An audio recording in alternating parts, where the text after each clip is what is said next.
Welcome to the third edition of Linguistics of American Sign Language, which was first published in 1992. It was subsequently revised as a result of new linguistic discoveries about ASL. This edition has two new units, one describing the functions of space in ASL, and the other exploring ASL as a medium of artistic expression.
There are more than 5,000 languages currently in use throughout the world. And these languages share characteristics and features. People use language to communicate, to share information.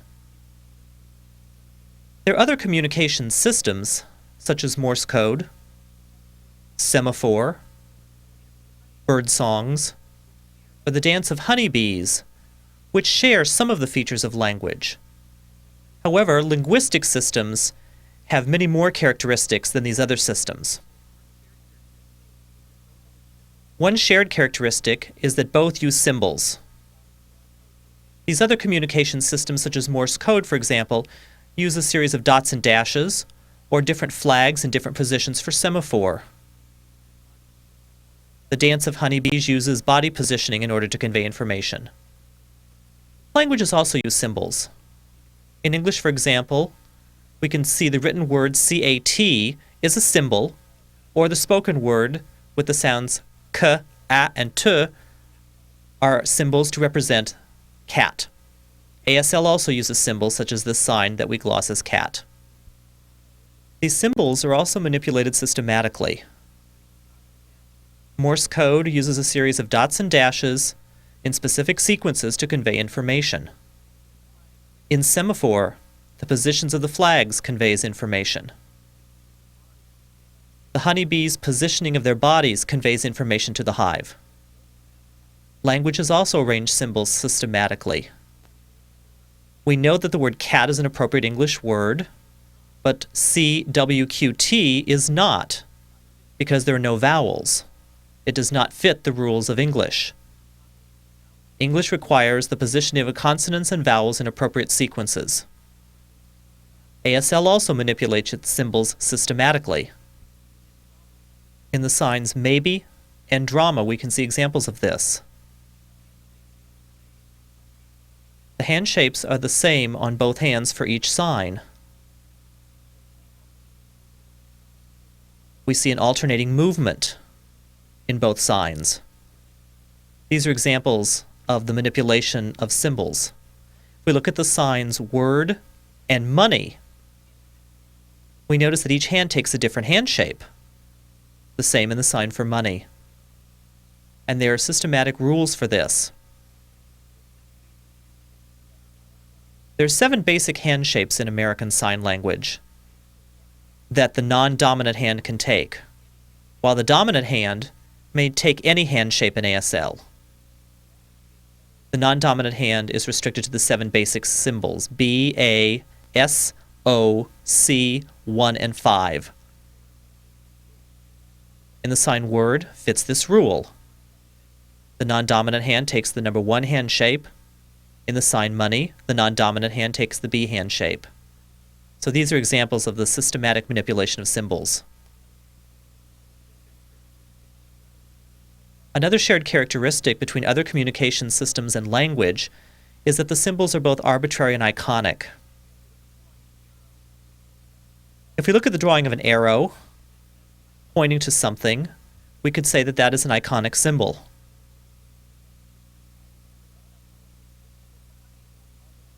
However, the positioning of the honeybees' bodies is considered arbitrary or less iconic. The dots and dashes of Morse code are considered arbitrary symbols. Languages also have symbols that are either arbitrary or iconic. In English, for example, the word cat is an arbitrary symbol. It bears little resemblance to the concept that it represents. But there are some words that are more iconic, for example, twirl, curl, snarl, and so forth. These types of words ending in the RL sound all seem to share a twisting type of meaning. So those words would be considered less arbitrary.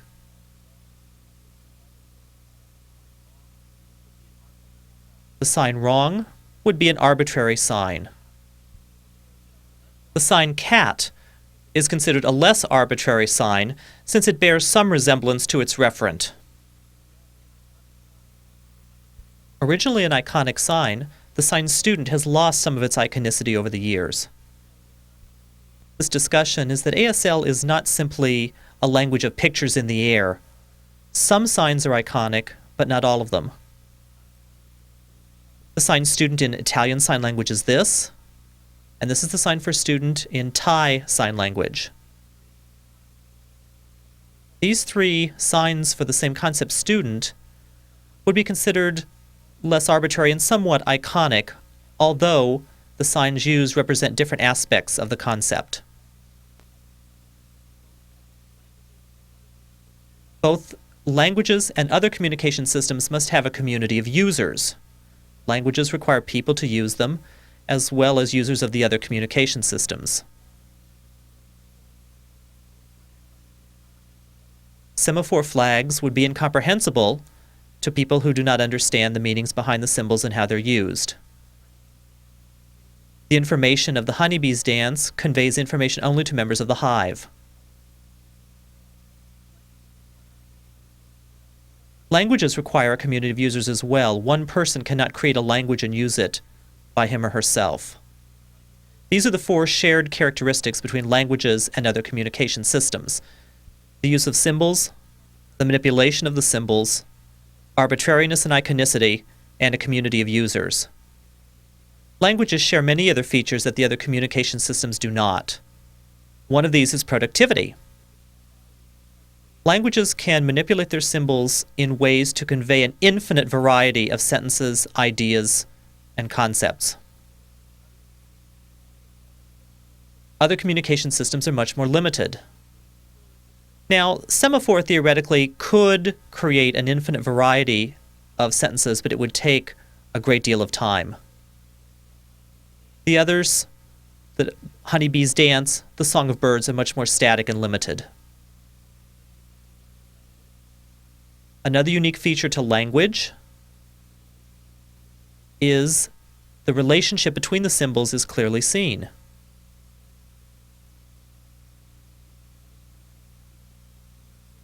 Other communication systems do not share this feature.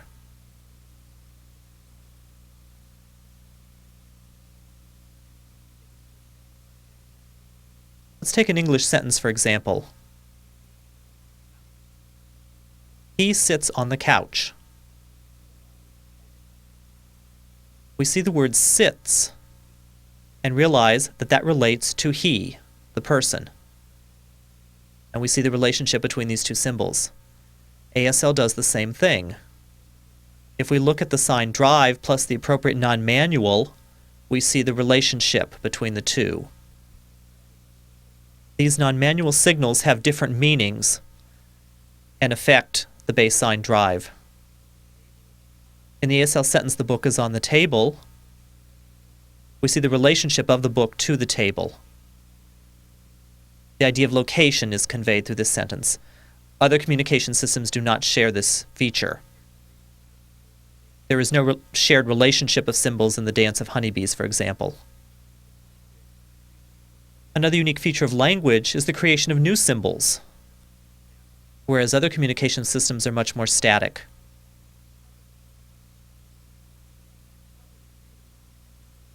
The word cupboard in English is an example of the creation of a new symbol.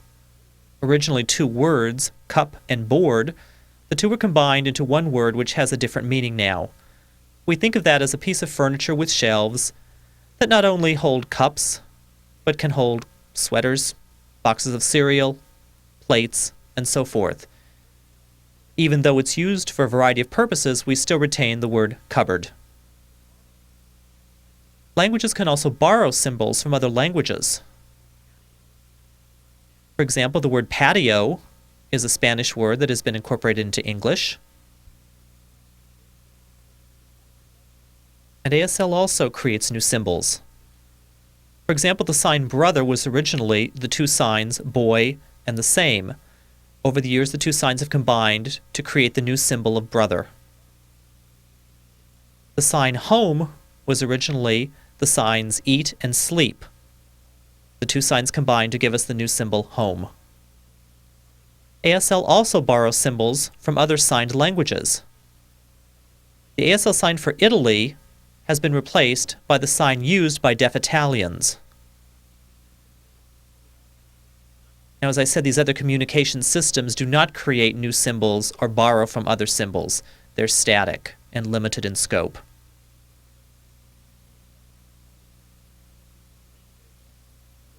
Another feature of language is that its users can discuss any domain: philosophy, religion, the arts, science. Any topic can be discussed using language.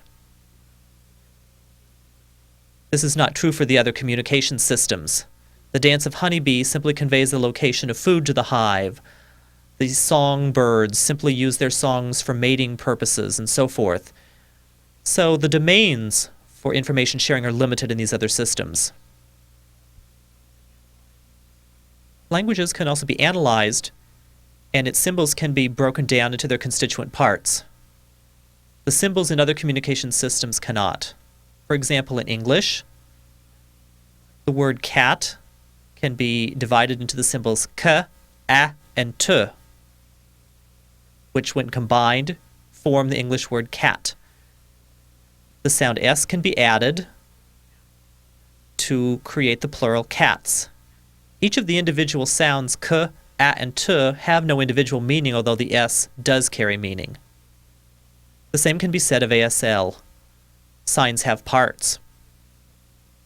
The sign cat, for example, can be divided into hand shape, movement, palm orientation,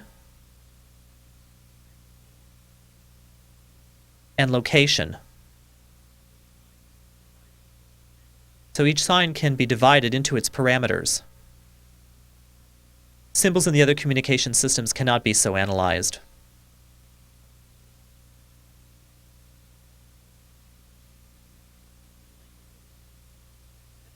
In languages, a sentence can have more than one meaning, and context will help convey this meaning. For example, this sentence may have two possible meanings, depending on how it's produced. First, I may simply expect a yes/no answer, or I may be asking you if you want to ride home. If I produce this sentence like this, it has still another meaning. This feature does not hold true for the other communication systems. Languages can also convey information relating to the past and the future, as well as the here and now. The other communication systems I've talked about are only focused on the here and now. The honeybees, the bird songs, and so forth. Languages also change over time, whereas the other communication systems are static and do not change.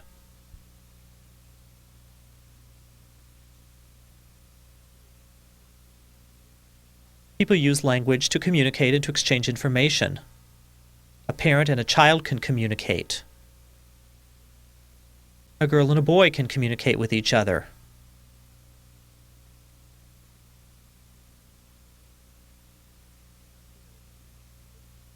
This is not true in other communication systems. Bird songs, for example, it's primarily the male who sings and not the female. So communication is more one way.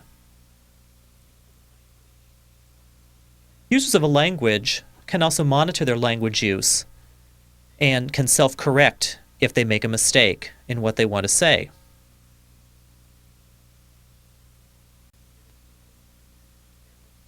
The other communication systems do not share this feature. There is no mechanism for self-correction among bird songs or the dance of honeybees and so forth.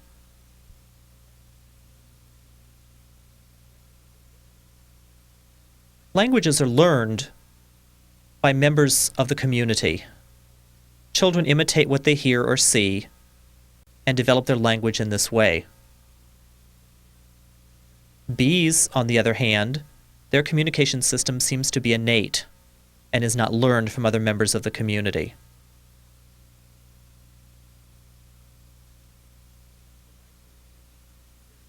Users of a language can also use variations of a language. Signers in New England can learn and use the varieties of signs used in the West. Signers in foreign countries can learn the sign languages of other countries in order to communicate. These other communication systems are much more limited. Honeybees simply communicate with bees, birds communicate with birds, and so forth. They do not share this feature of language. The last unique feature of language, perhaps the most important, is that users of a language can use language to discuss language. Dictionaries can be compiled. Grammars can be written of a language. This is called metalinguistic awareness. These other communication systems cannot analyze their mechanisms for conveying information in such a way. Users of a language have this awareness and this ability. So that we can see that although languages and communication systems share four basic features, languages are much more complex in scope. And because ASL has this list of features, American Sign Language is obviously a language in its own right.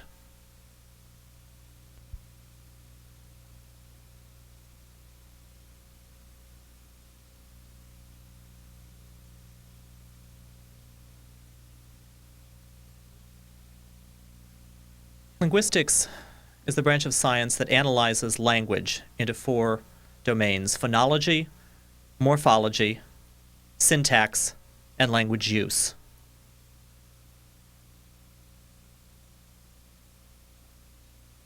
We'll now focus on phonology.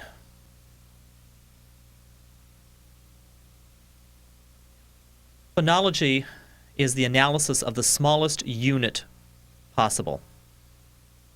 For example, in ASL, the signs summer and dry are very similar.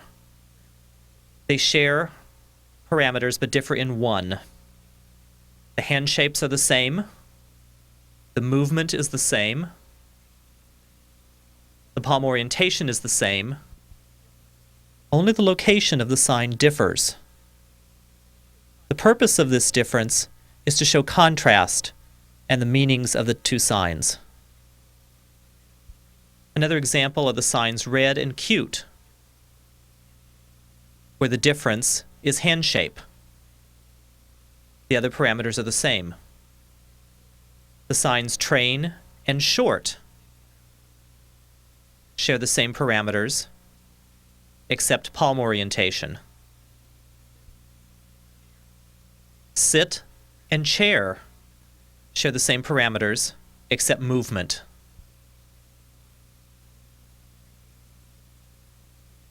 Facial movement also disambiguates meaning. For example, the signs not yet and late differ only in the non-manual signal produced on the face. So these all are examples of phonology in American Sign Language.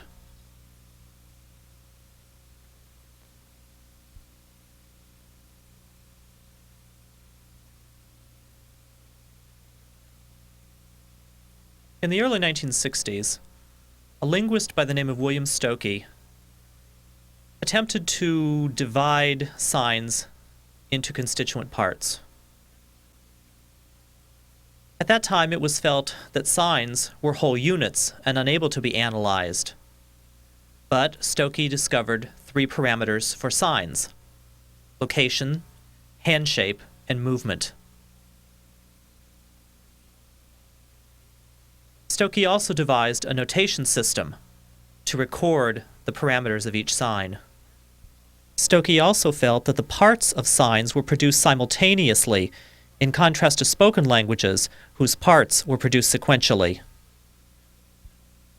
In English, for example, the sounds k, a, and t must be pronounced in sequence in order to convey the word cat. Stokoe felt that signs were different, and that was his view in the 1960s.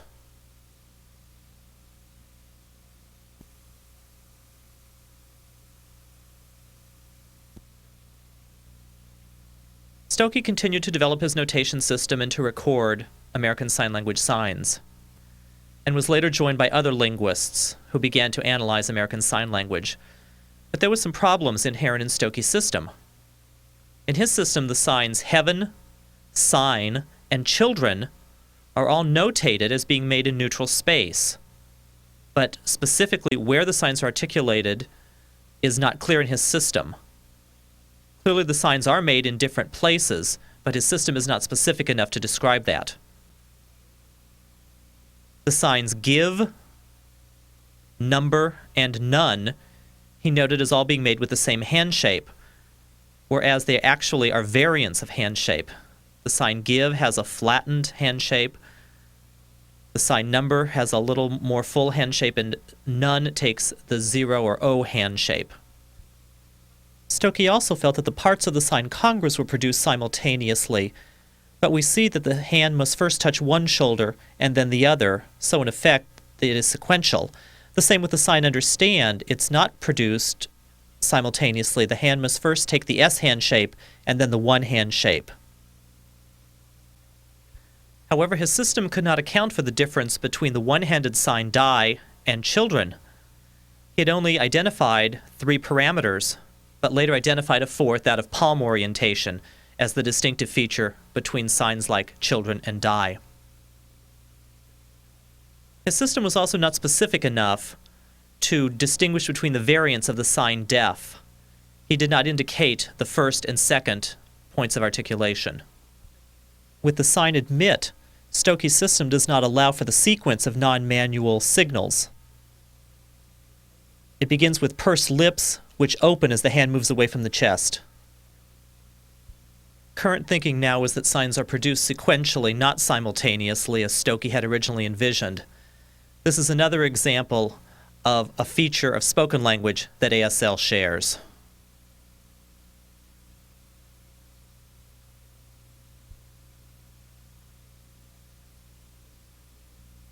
Analysis of spoken language allows us to see sequences of consonants and vowels arranged in specific ways to create meaning.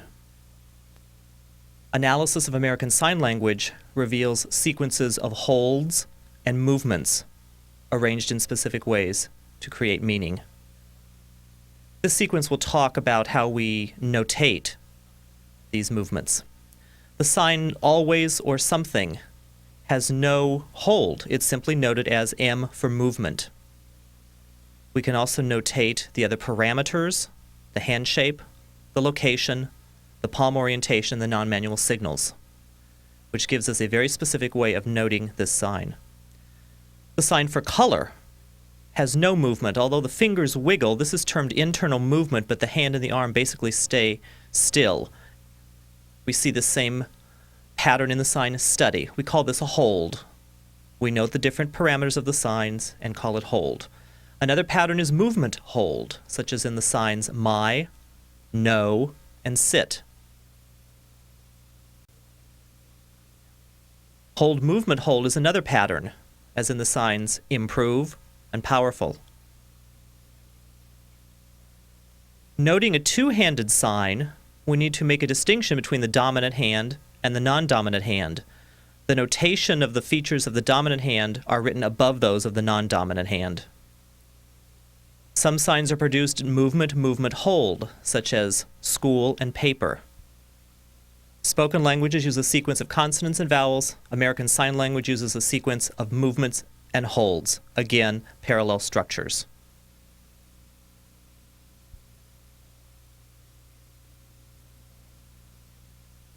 Thus far, we've examined the sequence of individual signs, but some interesting things occur when signs are put together with other signs.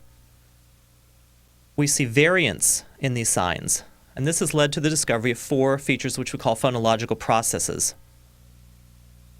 In the sign father and in the sign study, which are both hold signs, when those signs are put together, we add a movement between the two signs. Second process occurs, for example, in the sign good idea. The sign good, which is a hold movement hold sign, and idea, which is a movement hold. When those signs are combined, the hold is deleted. To sign me in form, we see the process known as assimilation, where the me takes the hand shape of the sign in form. Some signs, such as deaf or flower, can change the order of production of the segments, while other signs cannot. The segments of the sign powerful cannot be signed in reverse.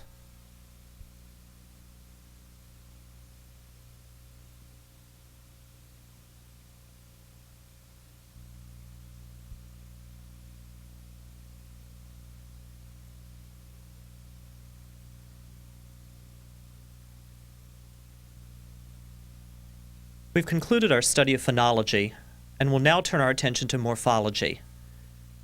It's important that you understand the difference between these. As you remember, phonology is the study of the smallest contrastive unit of language, whereas morphology is the study of the smallest meaningful unit of language.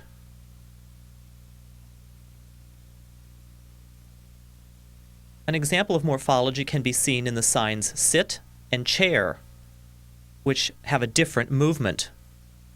Similarly, the signs to fly and airplane, window and open window, print and newspaper. We see this variation in movement, which results in a different meaning between the signs. Signs like these are called noun-verb pairs. This is an example of morphology, and we'll be sharing more in the next several units.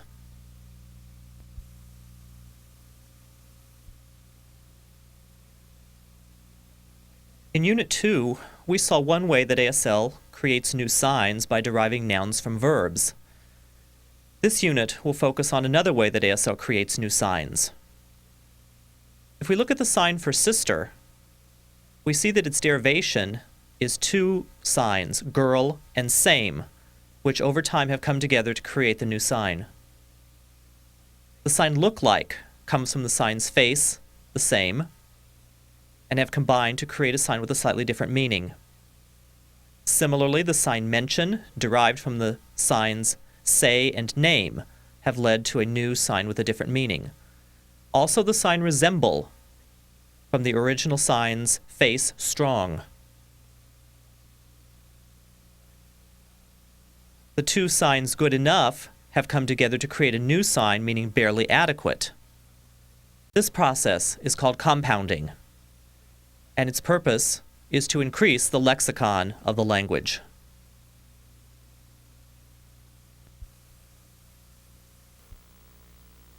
In addition to compounding, ASL creates new signs in still another way, through the process called lexicalized fingerspelling, such as this sign, bank. Let me talk about fingerspelling briefly. Historically, people have assumed that fingerspelling was English on the hands, but really, the forms used for fingerspelling are ASL signs that are used to represent English words. It's important that this be clearly understood. For example, if I fingerspell B-A-N-K, each of these is a separate sign that includes a hand shape representing a letter. And we can note these as a hold sign, hold sign, hold sign, hold sign. So a combination of four signs to make one word bank. But when I combine these signs this way, it becomes one sign. This is an example of lexicalized fingerspelling. Other examples include bus, back, early, sail, and many others. Another way of increasing the size of the lexicon is through the use of loan signs. ASL borrows signs from other countries, the best example being the signs for the names of those countries, used in place of the traditional American sign. For example, the signs for Italy, Japan, Sweden, Africa, and many others. This is a result of increased contact between ASL users and users of signed languages in other countries.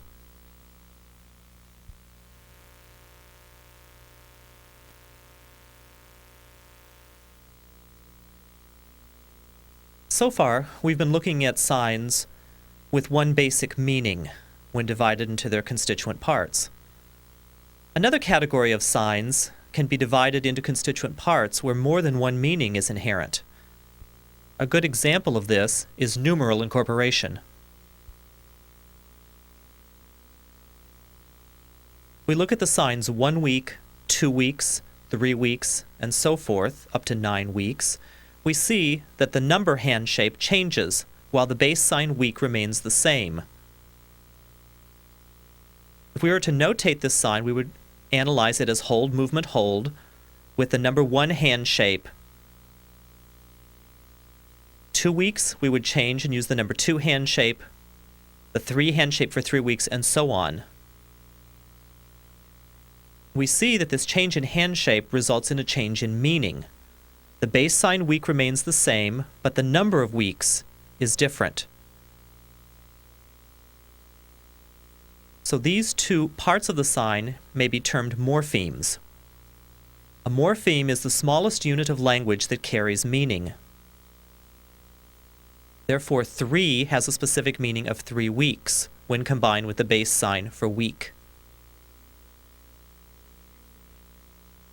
Another example is age, 1 year, 2 years, 3 years, 4 years old, and so forth.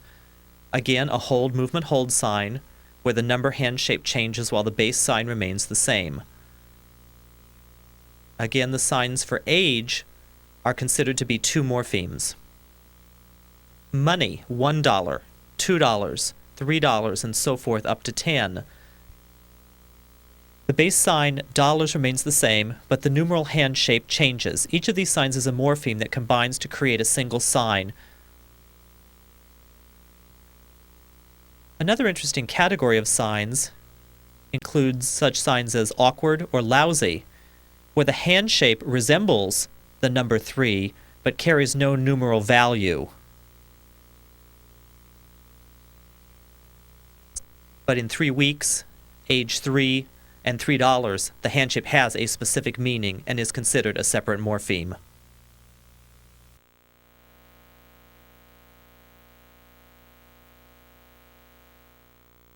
As a visual language, ASL takes full advantage of the three-dimensional space in front of the signer. This use of space serves a variety of functions, which I shall briefly describe. One function of space is articulatory. Signs are composed of articulatory features such as hand shape, orientation, and location. Let's look at location specifically. In the sign dry, the location at the chin has no inherent meaning. Another function of space is morphological. Of the articulatory features previously mentioned, hand shape, orientation, and location in this instance does carry specific meaning. In the sentence first person give to second person, the two locations clearly show the relationship between the subject and indirect object. Space is also used for referential functions. In conversation, a location in space is established for a nominal and then referred to using repeated indexing. The locative function of space is seen in the use of classifier predicates and locative verbs. As an example of a classifier predicate, a signer could use the vehicle classifier to show a car's movement from one location to another. The sign operate is an example of a locative verb. This sign may be produced on the body to show the specific location of an operation. Space can be used to indicate a signer's frame of reference, that is, how things are seen from the signer's perspective. Using a general frame of reference in talking about a chair, a signer would place the sign for chair low in neutral space. To show the chair more clearly from the signer's perspective or relative frame of reference, the chair is placed higher in the signing space. Some signs have intrinsic features. The vehicle classifier, for example, has a clearly identifiable front and back. These specific locations may not be reversed. Signers can make use of absolute frames of reference. The signs for north, south, east, and west have specific locations in space and cannot be changed. Finally, space can be related to narrative perspective. While telling a story about a mother and child, for example, a signer may take on the role of the characters. Body shifts, change in eye gaze, and head positions are used to indicate who is speaking. These are some of the functions of space in American Sign Language.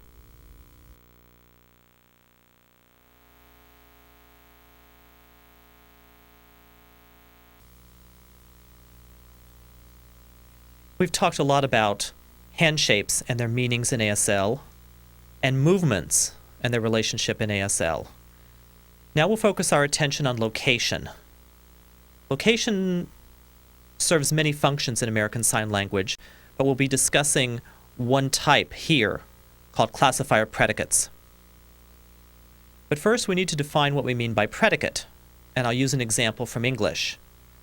In the sentence, he is home, the words is home function as the predicate, telling us something about the subject he. Similarly, he is sick is the predicate modifying he. He eats is also the predicate relating to the subject he. In ASL, we can sign he is home. But it's interesting, home is a noun that functions as the predicate is home. He is sick. Sick is an adjective, but functions as a predicate. He eats is similar to the English sentence.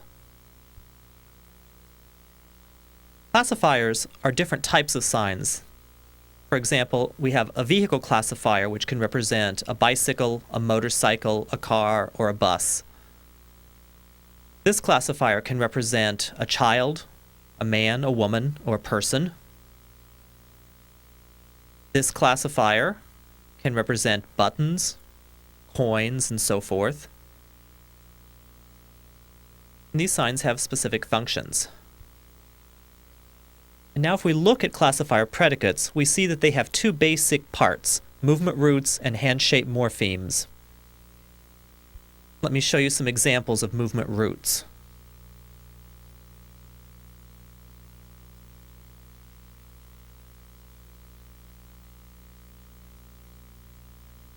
Now let me show you some examples of hand-shaped morphemes.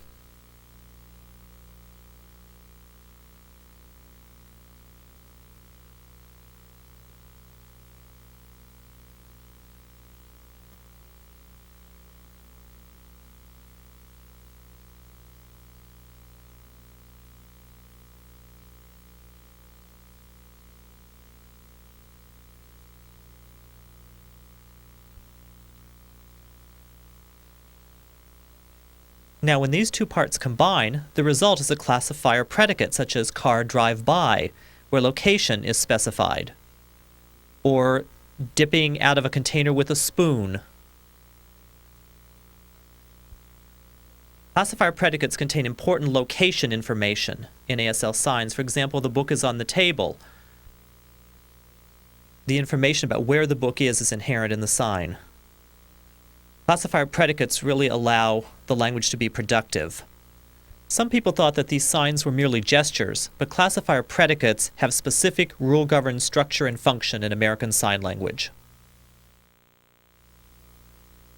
In our discussion of classifier predicates, we saw that the hand shapes and movements have independent meaning. We now look at another class of signs that resemble classifier predicates but simply specify location. These are locative verbs. An example would be the finger-spelled sign hurt, which can be put on the part of the body to show where the pain is. Another example is throw. The location is specified in the direction I make the sign. I can use the finger-spelled sign food at the top of my head to mean that I'm thinking about food. The number 33 on my chest can be the number on a football uniform. In these signs, location has independent meaning, while hand shape and movement do not.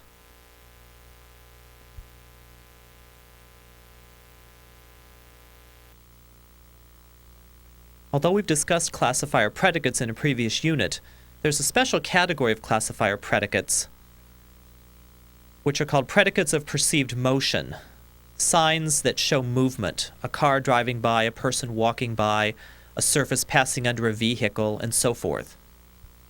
Another category of signs are those that are made from the signer's perspective. It shows what's happening from my point of view, a person walking by, a car going by, trees passing me by, a person coming up to me, and so forth. If in telling a general story not from my perspective, I could talk about a friend seated in front of me, I would make that sign at a lower level. If I'm telling the story from my perspective, the sign would be made at eye level. So these are differences in how these signs are used.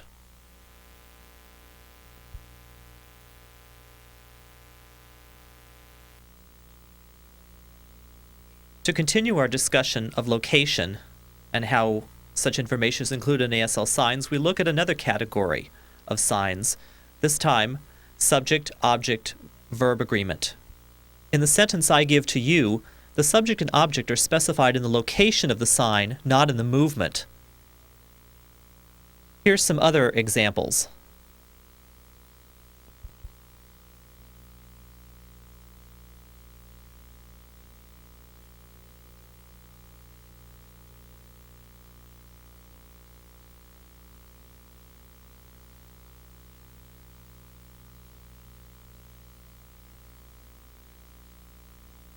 These are subject-object agreement verbs.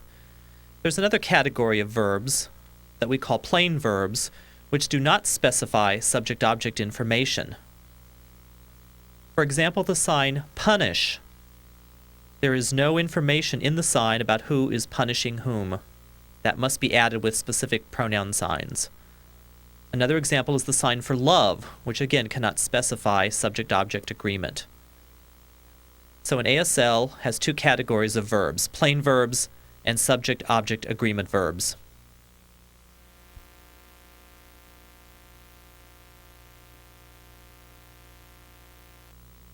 We continue our discussion of location in ASL by focusing on two categories of signs, pronouns and determiners.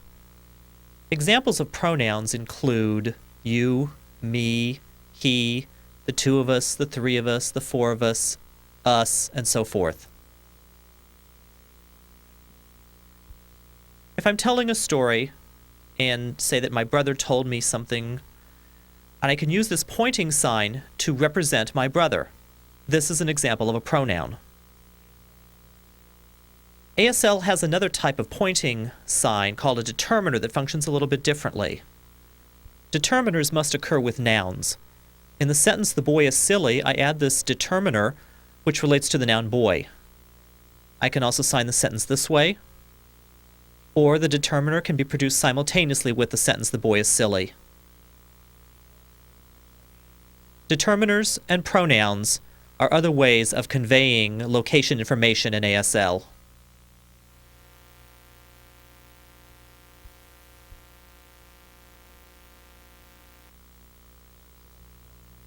This concludes our discussion of location in ASL. We now focus our attention to the topic of temporal aspect, which means the incorporation of time element in verb signs. We're going to look at the base sign for study and how it can be modified to show a variety of different meanings. Here's some examples.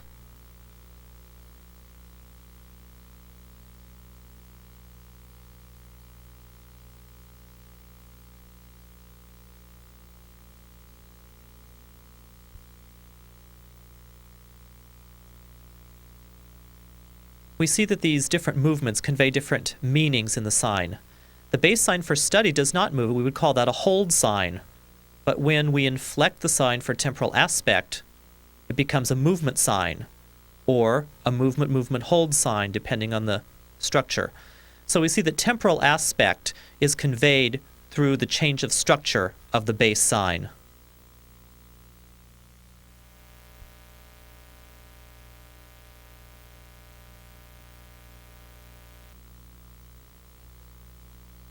We've seen various examples of ASL morphology, and I want to talk now about two important morphological processes: derivational morphology and inflectional morphology.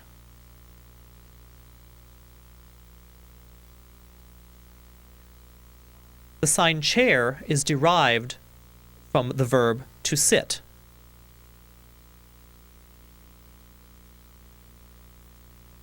The finger-spelled sign bank is derived from the four signs B, A, N, and K. Compounding is also an example of derivational morphology. Inflectional morphology adds grammatical information, such as over time or again and again, to a base sign. Subject-object agreement is an example also of inflectional morphology. Derivational morphology is used to build up the lexicon. It's interesting to note that some signs in ASL have been created through the derivational process and then go through the inflectional process. The finger-spelled word no became the verb to say no to, and now is inflected for subject-object agreement. It's important to remember, too, that all languages share these processes, derivational and inflectional morphology.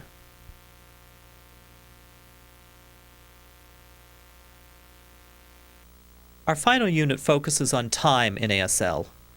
Remember, languages are not constrained to the here and now. We can talk about things that happened in the past or in the future. ASL discusses time through the use of the timeline, which involves a body shift or lean to convey past or future. ASL makes use of specific time signs such as yesterday, tomorrow, future, later, or recently.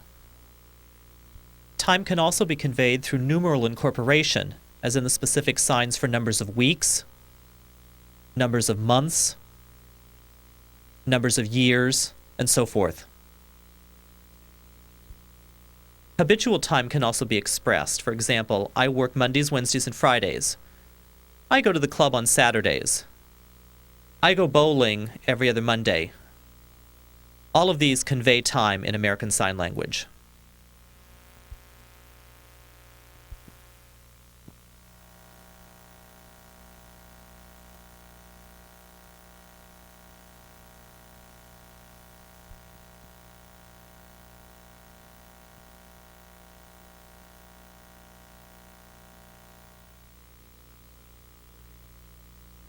The third area of study that we'll be looking at is syntax. Syntax differs from morphology and phonology because it focuses on word order or sign order, or how sentences work together in a structured way. ASL syntax is a very complicated system, and it might be best to explain it by first giving some simple sentences. There are two categories of simple sentences, those with plain verbs and those with agreement verbs. Examples might be this, or in these sentences, which might be translated by the father punishes the child, we can see the sentence father punish child or child father punish, using different word orders. Simple sentences with agreement verbs, first person give to second person, or first person give to second person, first person pronoun copy. It seems that the basic structure in ASL is subject, verb, object, but object, subject, verb is also a possibility.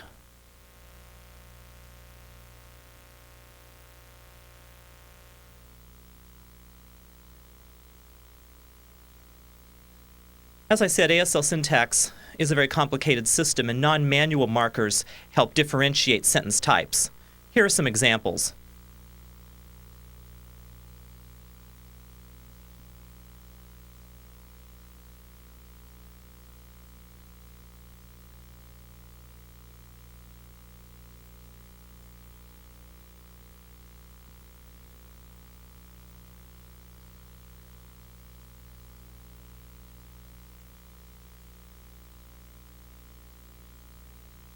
So you see the importance of non-manual signals in differentiating sentence types.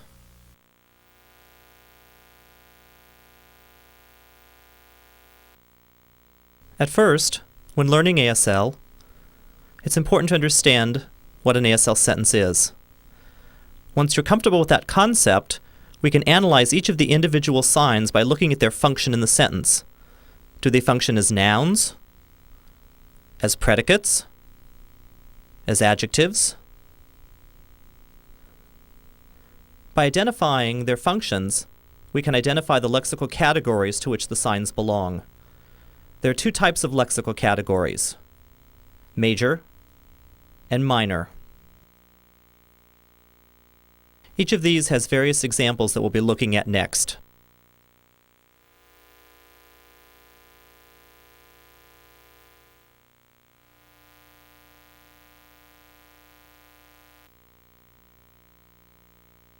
Now let's look at major lexical categories. The first type are nouns. Nouns name places, things, people, proper names, and so on. For example, the name sign David at the temple is a noun referring to a specific person. The sign Chicago names a place. It's a noun. Signs like computer or idea are both nouns referring to things. An interesting aspect related to nouns in English is the concept of pluralization, showing more than one. In English, we add s or es to the noun to show the concept of plural. Pluralization occurs a little differently in ASL through the use of repetitive motion. The signs brothers or sisters has this repetitive motion which indicates plurality. Not many signs do this, only a select few. For example, the sign dog has a repetitive motion but does not indicate plurality. Likewise for the sign cat. Those movements are specific to those particular signs and do not indicate plurality. It's this specific movement with the signs brothers and sisters that indicates plurality. Another way of indicating plurality is the addition of specific signs, many, few, or some. These can convey the notion of more than one. For example, in the sentence, many cars are still new. We see the sign many at the beginning of the sentence that relates to car showing more than one. We could drop the sign many and sign, those cars are still new. The index finger in the sweeping arc shows the concept of plurality.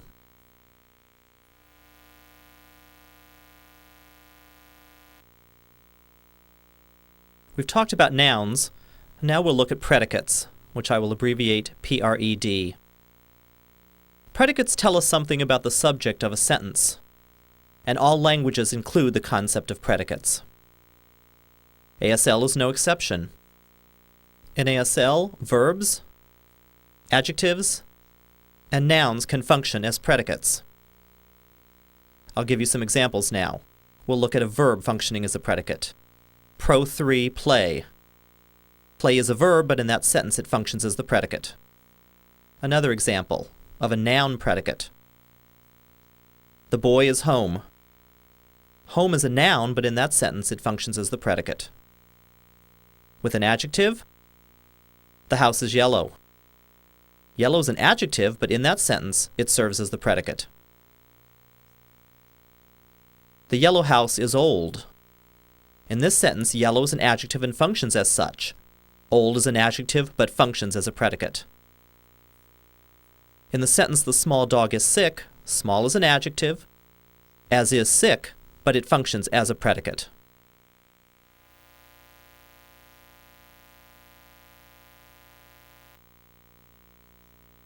The next two lexical categories we'll be talking about are adjectives and adverbs. Adjectives describe or modify nouns. An example in ASL might be, I told the tall man. Tall is an adjective, modifying the noun man, describing his height. Adverbs modify such things as adjectives, predicates, and can also convey time information, and I'll be describing each of these functions. In the sentence, I told the very tall man, there's an emphatic movement plus a specific non-manual signal that conveys adverbial information within the adjective sign tall. Another example of an adverb modifying a predicate. The child sits for a long time. Sit is the predicate, but the movement conveys the length of time. So we have a predicate with adverbial information all included in one sign. Another example that includes a non-manual signal, the man drove aimlessly around. The adverbial information is contained in the non-manual signal and in the movement, all incorporated with the sign drive. Another example, Anne is not hungry. The negative head shake conveys the adverbial information, which is signed at the same time as the sign hungry. The addition of specific signs like tomorrow in the sentence, I'm off tomorrow, allows us to use adverbs to convey specific time information.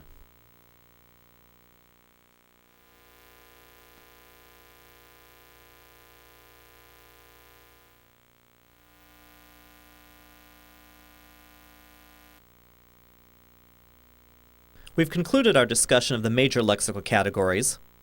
Now we'll be looking at the minor lexical categories, and there are 5 of those. The first category we'll be looking at is determiners. In English, words such as a, an, and the are determiners.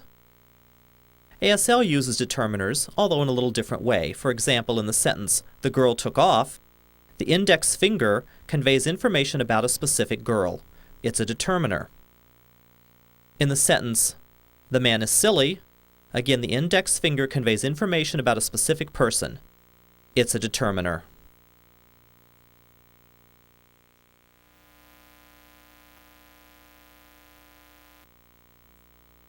The next category we'll look at is auxiliary verbs, abbreviated AUX. Examples of these in ASL include the signs must, can, will, should, and finish. These are auxiliary verbs. In the sentence, Pro 3 must eat, must is an auxiliary verb, conveying information related to the predicate verb eat. Another example. Pro 3 might eat. The non-manual signal and headshake conveys the information of might related to the predicate eat.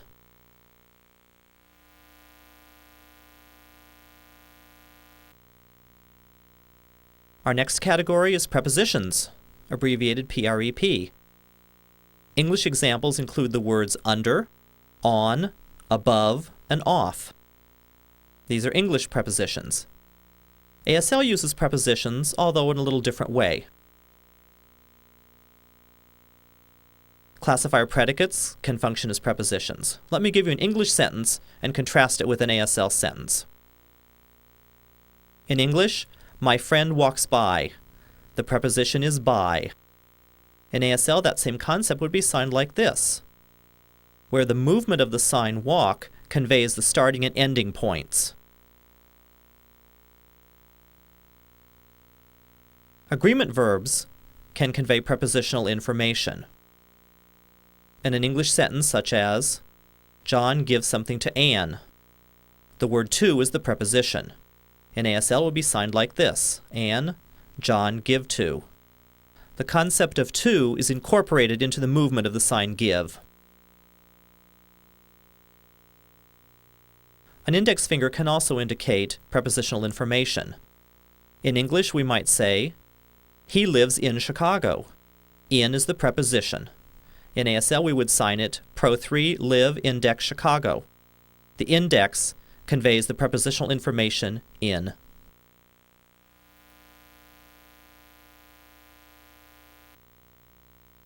The next category is conjunctions, abbreviated CONJ.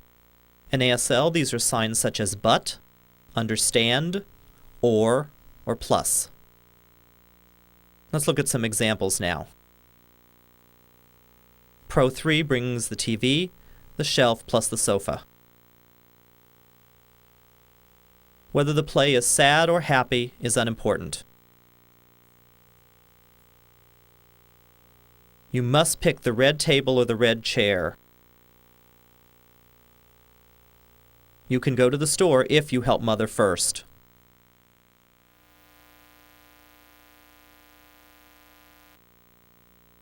Our final category is pronouns. Pronouns are words or signs that replace nouns. In the sentence, the girl took off, we establish the girl's identity, and later on, to talk about her again, we use the pronoun index finger. It means the girl that we originally spoke of. It's a pronoun. Another example, the sentence, the three of us leave, the sign, the three of us, is a pronoun. Pronominal information can also be incorporated into agreement verbs. For example, in the sentence, I give you, the concepts of I and you are included in the sign give. Pronouns, however, cannot be incorporated into sentences using plain verbs. In the sentence, do you like me? The three signs, you, like, and me, must be signed separately. That information cannot be incorporated into the verb.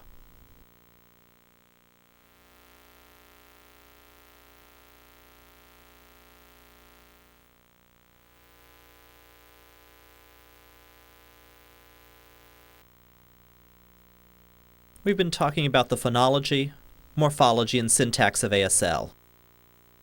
Now let's look at semantics. Semantics is the analysis of meanings, whether of individual signs or of sentences. I'm not going to go into much depth about this. I'm simply going to give you some examples which relate to the text in the book itself. Denotation, deaf. Connotation, deaf. The sign color is an inclusive sign that includes the meanings of color signs such as yellow, purple, blue, and red. Another is the term sign language, which incorporates the meanings of ASL, LSQ, and LIS. The concept of the sign hand is incorporated in the concept of the sign arm, but not vice versa. A finger-spelled word and its sign are synonymous: bed, car, busy. Signs such as large or small are gradable. They can be adjusted to show specific sizes. Classifier predicates can also show size, for example, in the signs limousine or VW bug. Alive and dead are non-gradable, but through language use, signers have come up with a sign to mean half dead. Husband, wife, teacher, student,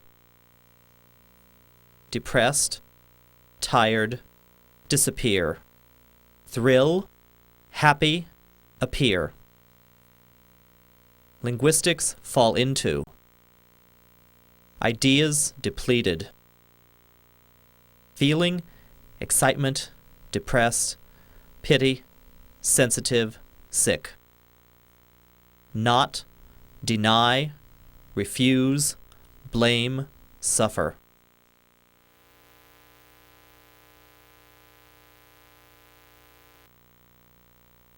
The cat chases the dog. The dog chases the cat. The dog chases the cat. Joan loves pizza. The key opens the door. A tornado destroyed the trees. I've eaten. I sit for a long time. The man is silly. A man is silly. Pro 3, take off. The sentence we gloss, home you, is an interesting sentence which can have a variety of meanings depending on the context. It can function as a request. If a friend and I are at a party and he asks me, home you? What he's really saying is, can I have a ride? It can function as a command. If I've worked overtime night after night, the boss may sign home you, but he's really saying, get out of here. It can also function as a complaint. If my work has been barely adequate and I'm trying to leave early, and the boss catches me and says, home you? I know he's really unhappy with my work.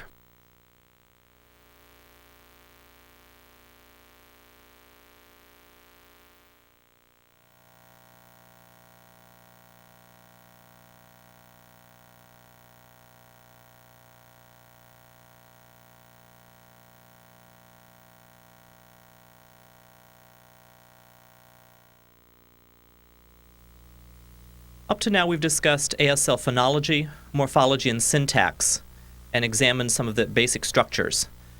Now we'll see how these structures affect what people do when they communicate. And this domain is called language use. There are many categories of language use: variation, historical change, discourse, bilingualism, and language contact. People use variants of signs all over the country. One area of the country may use this sign for birthday. Another may prefer this sign or this sign.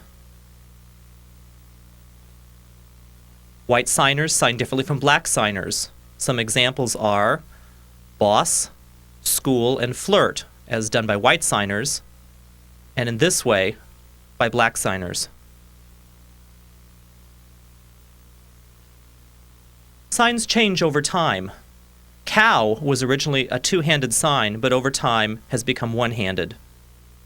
The sign for will, originally made near the waist, is now made at shoulder level. The old two-handed sign for telephone has given way to our one-handed sign.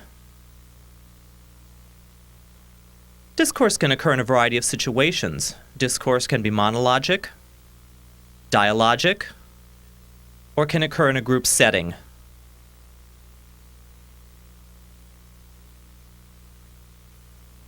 Signs can be made formally or informally. For example, the signs coffee or people. More formally are made with two hands, but can be done informally with only one hand. These variations can be used in a variety of situations.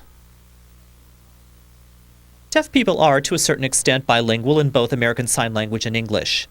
ASL can be used for everyday conversation, while English may be accessed through print media and closed captioning. Language contact is another type of bilingualism in the deaf community. I will discuss two types, although there are many others.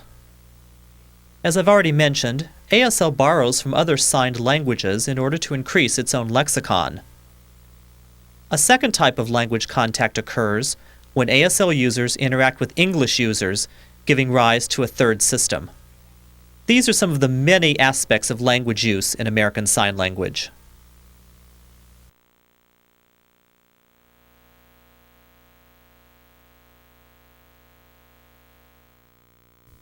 ASL is not only used for everyday communication. In skilled hands, it can express a wide range of artistic forms. Let's look at some of them. Storytelling has a long history in the deaf community. There are different types of American Sign Language stories, and I'd like to share a few of these with you. A to Z stories, also known as ABC stories, tell a complete narrative with each sign representing one of the 26 hand shapes of the manual alphabet, signed in alphabetical order. Here's part of an A to Z story about a car race. A, the driver's hands on the wheel. B, the back of the car raises slightly. C, lights flash down the tower. D, front of the car raises up. E, tires screech. F, spectator's eyes follow the car zooming off. And the story continues until it ends with the Z hand shape. Numerical stories use the number hand shapes from 1 to any desired number to tell a complete story. Here's part of one. 1, hey you. 2, look at me.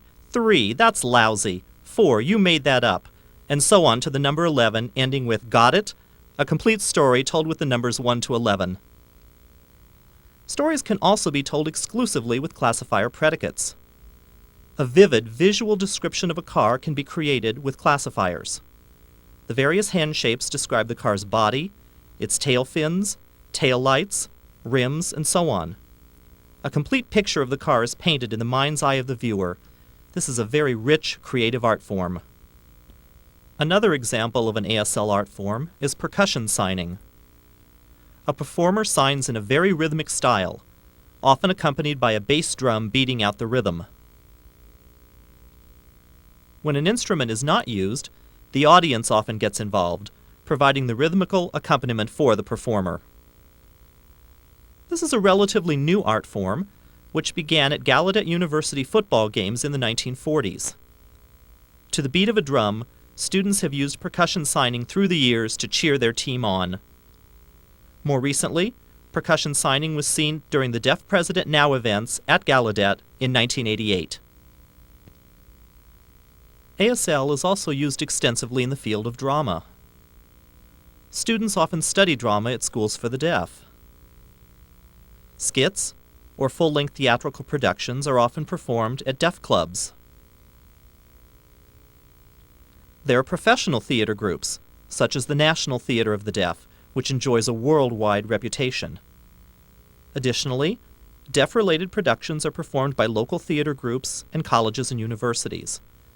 Recently, television shows and films have appeared which prominently feature the use of ASL. Deaf humor is very popular in the community. Audiences appreciate a skilled performer's facility with ASL to incorporate plays on signs to humorous effect. A well-known story about a deaf giant will illustrate this. A huge, deaf giant lumbered into a town. The tiny townspeople fled in terror. A woman fell to the ground. This caught the giant's eye. Scooping her up in his huge hand, he signed, "You are beautiful. I want to marry—" He then concluded that oralism is better. After all, the sign Mary crushed his true love. Audiences especially enjoy the antics of deaf comedians. One popular routine involves the comedian's hands arguing back and forth with each other in ASL. This is very funny visually. Comedians also poke fun at the foibles of deaf people's everyday lives. Audiences very much enjoy the humor of such stories. The final art form I'd like to talk about is ASL poetry. ASL poetry may have existed for many years, but it was not recognized until the 1970s, when it came into its own as an art form. ASL poetry includes a variety of poetic features. 3 of these are rhyme, rhythm, and meter. To illustrate these features, I will use 2 lines from an ASL poem by the poet Vivian Simmons, entitled White Rose.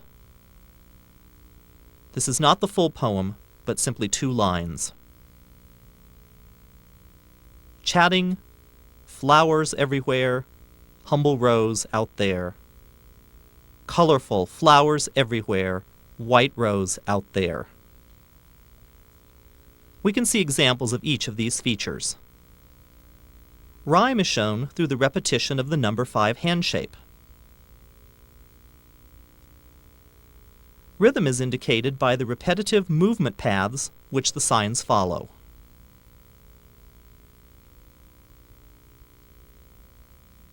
Meter is measured in the alternating, 2-handed movement of the signs colorful, flowers everywhere, and rose out there. It's amazing that we can identify these features in 2 seemingly simple lines of poetry. As we've seen, ASL is not simply used for everyday communication. It is a very creative, expansive vehicle for artistic expression.